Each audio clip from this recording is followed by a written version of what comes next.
उच्च न्यायालय क्लर्क या पदाची जी काही जागा निघालेली आहे त्यासाठी कॅरेक्टर सर्टिफिकेट आपल्याला लागत आहे. परंतु बऱ्याच विद्यार्थ्यांना कॅरेक्टर सर्टिफिकेट भरत असताना अडचण येत आहे आणि कॅरेक्टर सर्टिफिकेटमध्ये काही विद्यार्थी चुका करतात आणि पुढे जाऊन ज्यावेळेस डॉक्युमेंट्स व्हेरिफिकेशन होते म्हणजे डॉक्युमेंट्स पाठवा असं म्हटलं जाते, त्यावेळेस त्यांची माहिती ही जुळत नाही आणि त्यांना त्या पदावरून बाहेर काढले जाते. म्हणून यासाठी सर्व गोष्टी अगोदरच तुम्हाला क्लिअर करायच्या. जेव्हा तुम्ही फॉर्म भरत असता त्यावेळेसच सर्वात महत्त्वाची गोष्ट असते. तिथंच जर तुमच्या चुका झाल्या नाही, तर बाकीची संपूर्ण प्रोसेस ही तुमच्या मनासारखी होते, अन्यथा होणार नाही. त्याच्यामुळं कॅरेक्टर सर्टिफिकेट कशा पद्धतीने भरायचे संपूर्ण माहिती पहा.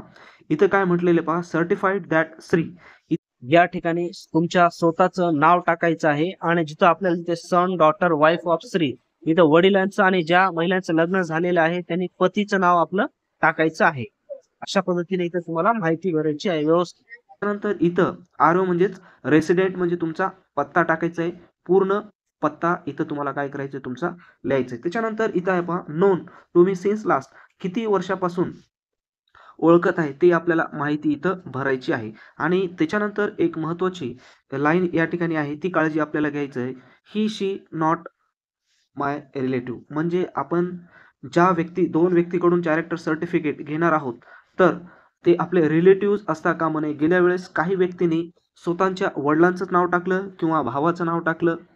अशा पद्धतीनं काही करायचं नाही. आई-वडिलांचं नाव वगैरे काही टाकायचं नाही वरी. कारण त्यांनी स्पष्ट उल्लेख केलेले रिलेटिव्हज असता कामा नये. ऑदर जे रिलेटिव्हज नाही, ब्लड रिलेशन त्यांचं आपल्याला काय करायचं इथं नाव घ्यायचे, 2 व्यक्तींचे नाव घ्यायचे. आता पुढे काय करायचं पहा, इथं ही माहिती अतिशय महत्त्वाची आहे. इथं काय करायचं तुम्हाला प्लेस होईल तेवढं काय करायचं तुम्हाला स्वतःच्या गावचेच 2 व्यक्ती तुम्हाला काय करायचे घ्यायचे. यामध्ये शाळेचे मुख्याध्यापक असू शकतात, सरपंच असू शकतात.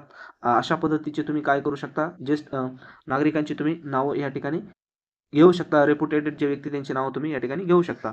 त्याच्यानंतर पोलीस पाटील असतील त्यांचे नाव घेऊ शकता. इथं प्लेस म्हणजे स्वतःच्या गावाचं प्लेस टाकायचे. सिग्नेचर त्या समोरच्या व्यक्तींची सिग्नेचर आणि ज्यांचं आपण नाव घेणार आहोत त्यांचं संपूर्ण नाव इथं लिहायचं.